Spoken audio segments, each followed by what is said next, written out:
Hey, it's Casey Orr and Sean Whitfield with iTruckTV.com. It's time for your NASCAR update, and we're going to get you up to speed. Hey, it's Sean Whitfield and Casey Orr from Valvoline Racing Radio, and we're keeping you up to speed on iTruckTV.com. And rain, go away.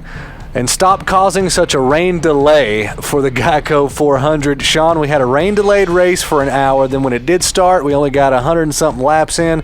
Then a 5-hour delay.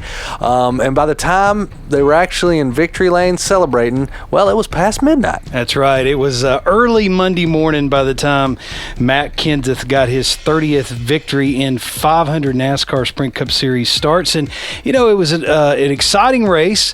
Despite all the rain, we saw a number of drivers have engine failures, problems on the racetrack, and the engine failures weren't to just any one manufacturer. We saw all three manufacturers have their problems along the way. It's almost like getting all the engines up and running for 100 laps and then making them cool off and then getting them back out there. We know races are hard on engines anyway, but it did seem to be several different teams have problems. And Sean, let's just go ahead and kick off the talk about the Geico 400.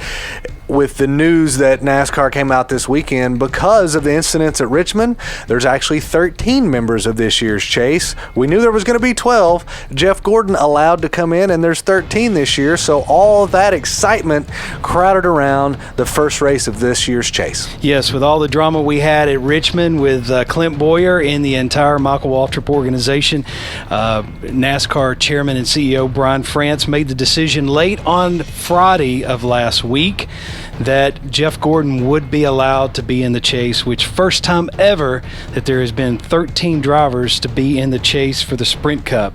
Let's move right into the Geico 400 at Chicagoland Speedway, and as we said a moment ago, Matt Kenseth got his 30th victory of his career. This is also his 6th victory and 14th top 10 finish in 2013. His teammate Kyle Busch posted his 4th top 10 finish in 10 races at Chicagoland, and he finished in 2nd spot. In 3rd, we had Kevin Harvick. 4th, Kurt Busch. 5th was Jimmy Johnson. 6th was Jeff Gordon. 7th, Brad Keselowski. 8th, Ricky Stenhouse Jr. 9th, Clint Boyer. And 10th, Ryan Newman. 8 drivers in the top 10, Sean, were all chase drivers. Other chase drivers, Carl Edwards finished 11th, Casey Kane 12th, Greg Biffle in the 16th spot. And really, the two biggest losers of the weekend from guys in the chase perspective were so because of those engine failures you talked about.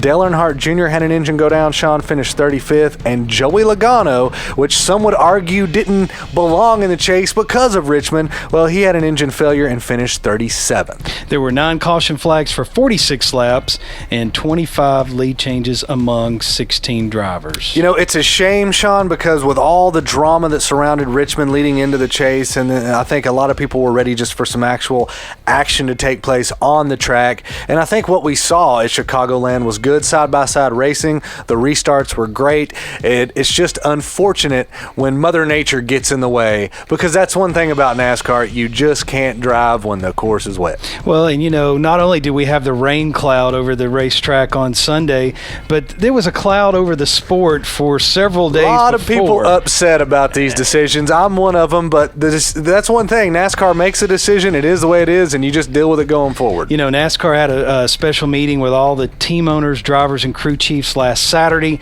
to go over some changes with the restart rule, as well as some revisions to the rules of the NASCAR rule book. NASCAR issued another tech bulletin, and whenever they issue a tech bulletin, that means that there are changes ahead. And so we saw a lot of changes in the sport all weekend long, and we know that NASCAR and those top 13 chase drivers are ready to move on to our next race, which is at Loudon, New Hampshire. Yeah, but as much as things may change, some things stay the same. 3 of the guys we knew were going to be championship favorites this year, Matt Kenseth, Kyle Busch, and Jimmy Johnson, they headlined the point standings. And before we get into heading to New Hampshire this weekend, let's go through the drivers' points standings in the NASCAR Sprint Cup Series after the race at Chicagoland. Matt Kenseth is our points leader. He is 8 points ahead of second place Kyle Busch. Third is Jimmy Johnson. Fourth, Kevin Harvick. Fifth, Carl Edwards. Sixth is Kurt Busch. Seventh, Jeff Gordon.